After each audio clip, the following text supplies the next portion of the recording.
pretty close one here. So I think it's safe to say, if anything, we'll probably finish this one out, and then by then, hopefully, things will be good to go for the other series. But here we are, about 46.5 minutes in. I mean, you look at the lineups and everything, nothing too off the wall, maybe, other than Root of Z over here for Willowkeeper playing his signature Riftwalker. That is fun, man. That is fun, and he's actually got nearly 5,000 gold saved up. Holy crap. That is what I'm noticing right off the bat, but what about you, Mini-Mega? What do you think is going on here?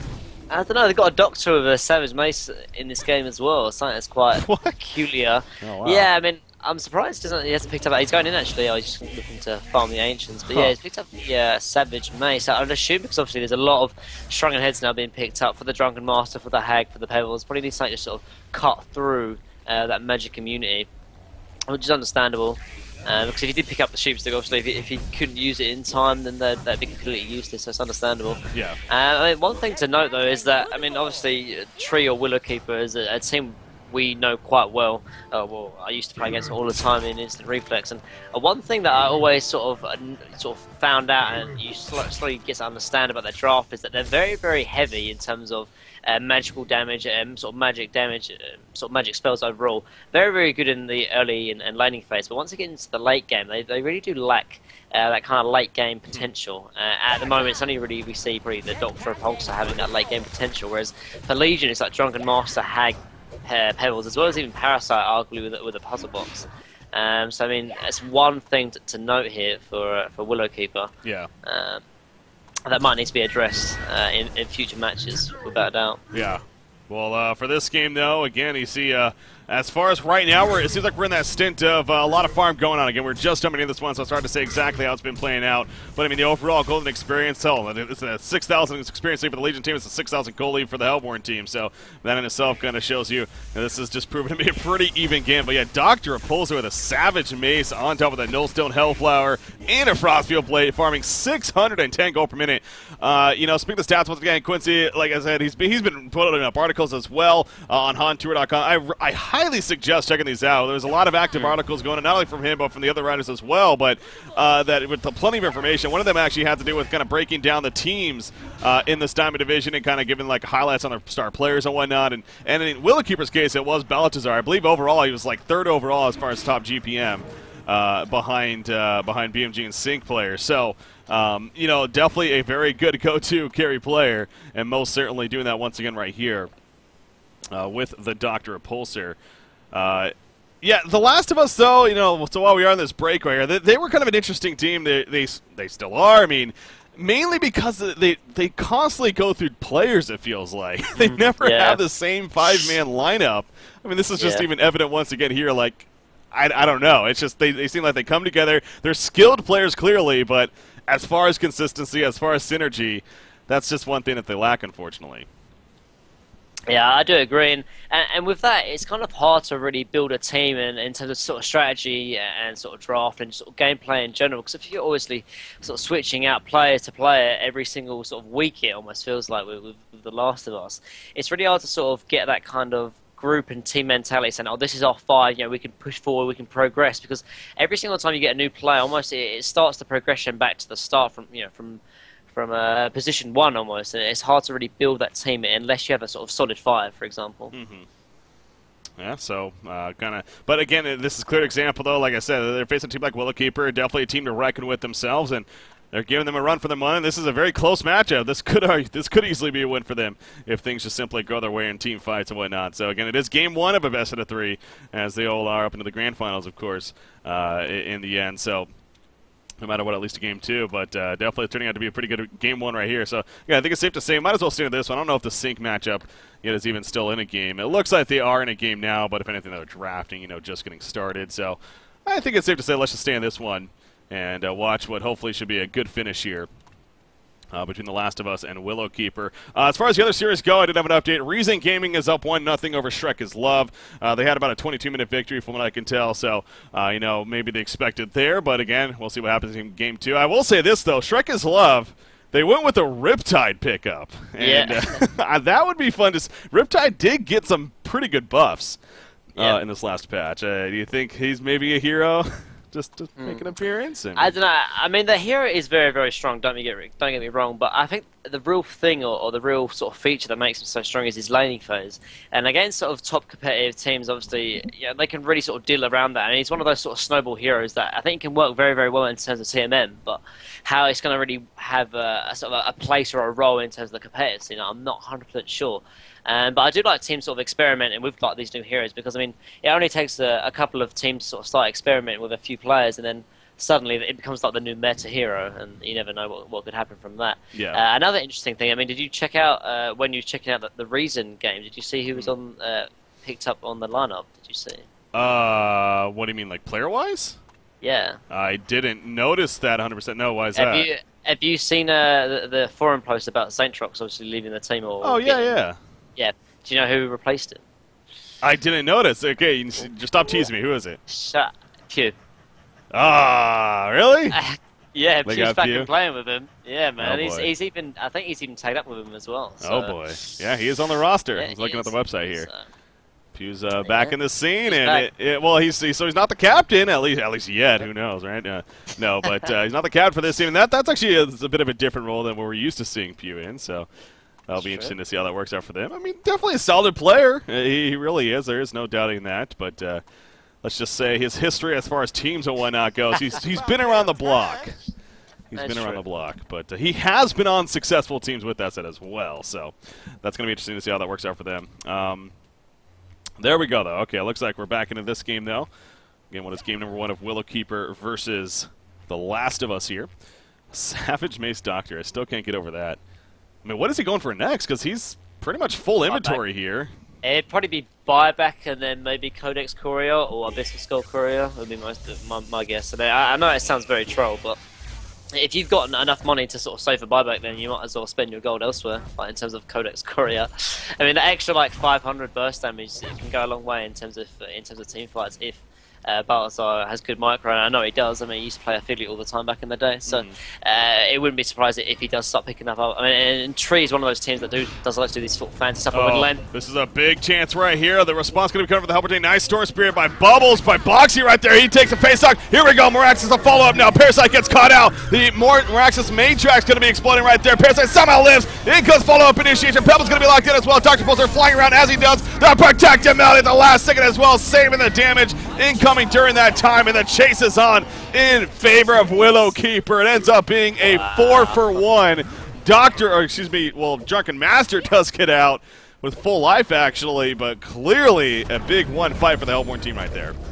Exactly. I mean, and we talked about before in the draft how, Willowkeeper don't really like to pick up a lot of late-game heroes. One thing they do have is Initiation, that kind of teamfight potential. Riftwalker, Miraculous Bubbles, all these heroes that are so good in teamfights, and that Riftwalker ulti just set everything up perfectly, as well as a good Miraculous stun come out from Krake. Yeah. And as for a result, I mean, they're looking on to take this Rex already, the first Rex in the game. Yeah. Obviously, this could be huge as far as buybacks go. They got Pebbles, they got Parasite. Is that going to be enough? Is that worth it? Clearly not, at least right now. They're going to throw up the invulnerability. Maybe that'll delay the point where they will buy back, but maybe not. You see the tower's going to fall. Now Torture is going to naturally resurrect. There goes Pebbles with the buyback. That is his final buyback. Will they look to go in as a question now? I mean, with the buyback, you think they would. You think they would. No, they get caught on first. Matrix or more Axis jumps in on a Pebbles first. Dr. Repulsor flies in as well. Pebbles, though, he's going to Pebbles now. He's going to be fine initially. Golden Dr. Repulsor that was up. He's putting in damage into Drunken Master. He's trying to stay alive himself. Untouchable's up on him, mitigating some damage, and he's looking to go back in, but no, they're flying away. And they got the Kona Riftwalker, but the rest should be fine in the end. So the melee Rax is defeated. And Willowkeeper is able to make their getaway right there. Great trade card from Willowkeeper. I mean, they lost the Riftwalker, who already used his armor anyway, so that's not a big loss at all. I mean, they used a lot of buyback from Legion, as well as losing the Rack, so a great trade card from Willowkeeper. And as a result, I mean, although they don't have the sort of strongest late game heroes, instead of just maybe the Doctor Repulsor, they do have a great initiation. That's sort of one thing that Legion are sort of lacking. They do have the Pebbles lockdown and initiation fact, but after that, I mean, Drunken obviously doesn't offer that much lockdown, neither does Wretched Hag. And at the moment, they're sort of failing in that time of the area, and as a result, not looking very strong in this game. Pretty sure he just rebought his Shrunken Head right there, the Dr. Repulsor, so yeah, has that full 10-second now. Shrunken Head on him, obviously good to have, and making use of that gold. He said he has the one buyback, but making use of the extra gold that he has. Still has another buyback, or still has enough gold for the buyback, of course. Sheepstick obviously was picked up on Riftwalker, had that going into the last fight even. We talked about all that gold that she did have saved up. So spending it wisely, and now going to be joining the team once again. It looks like Willowkeeper going to keep the ball moving here as far as momentum goes. I mean, Conger obviously, he's currently not up, so we'll see when that is going to be happening in the near future, perhaps. Torture. But they're looking. Torture is so squishy. He just about turned around. I thought Yeah. if he kept on going, that would have been a guaranteed death, but just about turned back. Spider senses are tingling. Is going to be fine. Double Sheepstick over here on the Hellborn team. They got a Storm Spray. Yeah, a lot of crowd control that Willowkeeper is most certainly working with right here in the end. So Misery on Pebbles. It's good seeing that name. I mean, Misery has definitely been around the scene for a long time, and seems like he makes an appearance every now and then. He was actually before Super KG and Mick M, and he was known as a Devo player that stood out. So again, it's kind of good seeing him here. Wretched Hag, I mean, as far as her progression goes, she's got a good core going on. Maybe like to see a Resto Stone follow up here, perhaps. Yeah, I think Resto Stone is the normal build-up. I mean, we used to see Wretched Hag all the time, and that was the one area of item build-up you could go over. I mean, at the same time, though, if she sort of feels that she needs a bit more physical presence, she could even go to the Savage Mace. And if she wants to go sort of hardcore carry, she could even pick up like the similar Rage if she sort of feels that the burst potential is just too much here for Hellborn. But I think the Resto Stone would be good, though, because, I mean, obviously a double ulti, insane amount of teamfight potential, as well as the extra lockdown, which I think actually Legion definitely do need. So I think I would like to see a Resto Stone, but I don't know if we're going to see it though, because I mean it was one of those items that I think only sort of Stay Green and BMG used to pick up when Wretched Hags were quite popular in the scene, and obviously we haven't really seen that sort of strong team fight meta. So we might not see it here, but I think it could definitely work. I mean, that or the Savage Maze would work. I don't think the symbol of Rage would be that good, actually. Max going in. Yeah, he thought he was at least. He kind of Portuguese in right there, but no go as far as the initiation. Obviously, Congress up, so understandably drawing the attention of both sides right here. Buybacks have been used by both sides quite a fair amount. I mean, you see Dr. Morax and some Bubbles over here on Willowkeeper all have used one of their own buybacks. And then, of course, Parasite, Wretched Hag, and even Pebbles now with 2 buybacks, both of his used for the time being. So this has clearly been a pretty back-and-forth game once again. Throughout all of it, obviously, once again, we did jump into this game later on, about the 50 or 48-minute mark or something like that. So we were waiting for Game 2 of Sync vs. Dawn. I believe they got started by now again, but we'll finish this one out, then jump into the Sync vs. Dawn series to see what happens over there. But Kongor is going to be happening. See those Savage Mace procs just constantly coming out from Dr. Repulsor. And this should be a free Kongor kill. I don't think the Legion team's going to make a move here. Yeah, I don't think they even know about it either, actually. But, I mean, with Hellborn, you have such a big advantage being on Hellborn when getting the Kongor. And, I mean, Rax picks up Bananas and Token, actually. I mean, I know this sounds strange, but I'd actually really like to see that the Token on Dr. Repulsor and just have him maybe have the Nullstone delivered to the courier and just sort of have the courier near him. In terms of when he dies with the token, because when you have token as a carry, it's so much easier to assault bases and then take siege fights in terms of going uphill against racks, because you can just have the carry player just right click in the tower and it just sort of forces Legion whether to sort of go on him or on completely disregard him taking the tower. Yeah. I know it sounds strange. I mean, this obviously could definitely work having the token on Marax. I just think when they're sort of sieging the base, I mean, Dr. Repulsor obviously has that danger of getting jumped. In the front lines, yeah, exactly. Because I mean, he's the real threat here in terms of assaulting the base and right clicking the tower. I mean, he's picked up the Savage Mace, so he definitely can't miss uphill when taking the tower. I just think having the token on him. Although obviously he'd what lose would you replace? Yeah, it'd probably be the Nullstone, honestly, because even if they do jump on you, that way you have like 2 lives, so you sort of expend all the spells coming out from Legion, and then you sort of can just take the fight, 5v5, but with Legion, having a lot less sort of spells to use. And then obviously straight after the token's been used, you can sort of deliver yourself the Nullstone from the courier if you have like the courier nearby, for example. But yeah, I can understand, obviously. This is the more traditional route in terms of how they're going to do it. I just think, having the token on Doctor could work. It's kind of interesting right there. Baltazar, again, we talked about him earlier, playing the Dr. Pulse series, just over 600 gold per minute. He's actually had 4 games previously, without the CIC, obviously, at that point, that involve him going over 600 gold per minute. That is not an easy feat. In fact, I wouldn't be surprised if that's only been done by like 3 players maybe in total that I could think of. Of course, Fuzi and Flensmeister would be the 2 names off the top of my head. But You know, I'm sure Quincy maybe has that stat right there. But, yeah, again, he's one of those players. He just knows how to farm and definitely gets up there in the end and does the best for his team, and no doubt a big reason why their team does have some decent success. You see right here, you talk about a rune that is extra powerful, and Dr. Pulsar, regen rune, making use of that right there, kind of flying around, finally wears off. Was hoping to run into somebody, but unfortunately he did not. Good thing, though, for The Last of Us. So, Madman, Swiftblade, Puppet Master, and Doctor. Okay, so yeah, wow. So he's even done it on 4 different heroes. That's pretty impressive in itself, actually. Knows how to be versatile in the end. And, you know, we've commented about that, especially with these newer teams. And Willowkeeper most certainly still kind of, you can kind of classify them still. I mean, they have been around for a while now, and, you know, they really are deserving where they're at, of course. But at the same time, you know, these are still newer names that we're getting used to. And throughout Season 3, I'm sure we'll know them firsthand by the end of it even. So, Wretched Hag, 4,800 gold saved up. So the idea of that Resto Stone, we talked about that. We'll see if that comes up next. 5,600 gold on Drunken. So once again, we really are just in a still farming state. We had that one epic clash in the middle lane, went well in favor of Willowkeeper, and eventually resulted in the melee racks, of course, in the middle lane. So again, understandable that The Last of Us especially is playing pretty passive here perhaps, but they can't play passive forever, or they just will eventually get run over. A minute 40 remaining on the token. It looks like Willowkeeper making a move towards the bottom lane right here. So you would think, if you're Wretched Hag and Drunken right here, you probably want to buy that next item, right? You don't want to save for buyback here? Because, I mean, they're not going to be, I don't think they're going to be using 2 buybacks in this team fight. I mean, they should at least buy something, even if it's not a full item. I think they should definitely keep at least 1 buyback, but having 2, I think, is no point. You might as well try and get that extra item to help you in the team fight. So.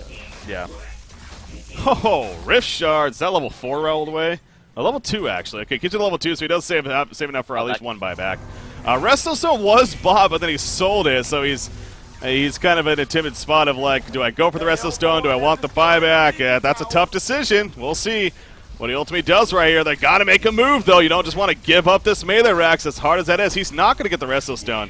Again, I don't know about that. The melee racks, here we go with the jump, and also deactivated. There's a quick Star Spirit, though. In comes the Shrunken Heads all over the place. Sheepstick to follow. Dr. Pulsar going to be locked down. Oh, the predictability, not in time. Dr. Pulsar does fall. Quite the hold here from The Last of Us. Doctor is not buying back currently either. Morak says he's just taking the damage. Again, he is tanky as hell, but he is going to end up dying right here. He will have the token in the background. There's more chase happening. Drunken Master and Wretched Hag, they're chasing without Doctor buying back. There is no threat right now from the Hellborn team, and the Legion side in The Last of Us, they know that. Morak says he's going to try to kite them away. He's just playing Distractor, if anything. Pops that Arcane Shield. It does mitigate something right there, it looks like.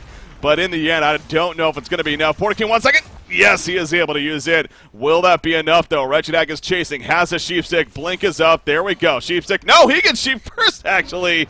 And there we go. There's the shield once again. Not going to be proc, though. And now the stuns come out, and this should finally be a dead Moraxis. But look at bottom lane. Riftwalker's like, okay, here's my chance to be a big boy right here. He's going to go for the auto attacks on the melee racks. Oh, is he going to get it? No. It's not going to happen. Yeah, he has to Portakey away. Yeah, and that'll be that. And this is why I said you should have the token on Dr. Repulsor. Yeah, it's fine giving him bananas, but if you can't use him, then there's no point in having him. Just give him the token instead. That would be like if token was on Dr. Repulsor, that would have been a completely different team fight. Like, yeah. Do you know what I mean?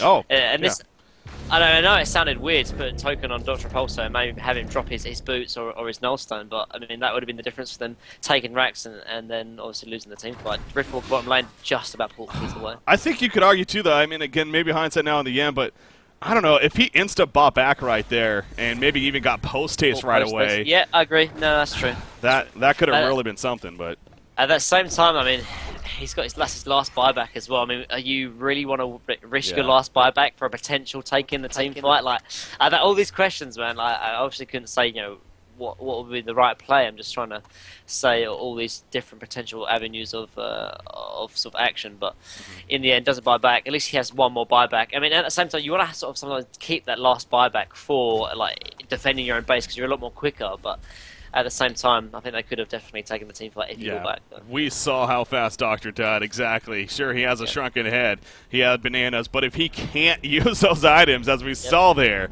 then that doesn't do him any good. I mean, even with the Storm Spirit reacting. Now, here we go once again. They're going to deactivate it. They go in. There's the Storm Spirit. They got Pebbles, actually. There goes the shrunken head from Dr. Pulsar. Now he's turning around with the auto attacks, and now Pebbles taking the brunt of the damage. That shrunken head doing plenty, as you would expect in the background. Riftwalker, he's going to be locked down by Paris. All right, the Riftwalker barely tapping away. Going to be fine. Will they come back in with the wormhole? He puts down his cascading event. Down goes Parasite, and the chase is on now in favor of the Hellboy team. Dr. Pulsar barely alive. No! Dr. Pulsar falls, and once again he goes down. He does buyback instantly. Are we going to see a post haste on him? Yes, we are. There's the post haste, and I'm sure he's going to be porting in. He's porting into the Warlock in the background. Bubbles in trouble. Bubbles shell serve. Here comes Dr. Pulsar, though, once again charging on a Wretched Hag. Wretched Hag in trouble. She will fall. She had a second Bat Blast, but she didn't have time to use it. She is now buying back. Hat trick coming out for Balthazar. Are we going to see a quad kill? Yes, we are. Maybe even annihilation at this point, and that's probably going to do it when it's all said and done. Drunken Master goes down. Balthazar with the annihilation, and that should do it in favor of Willowkeeper. Boy, was it pretty damn close,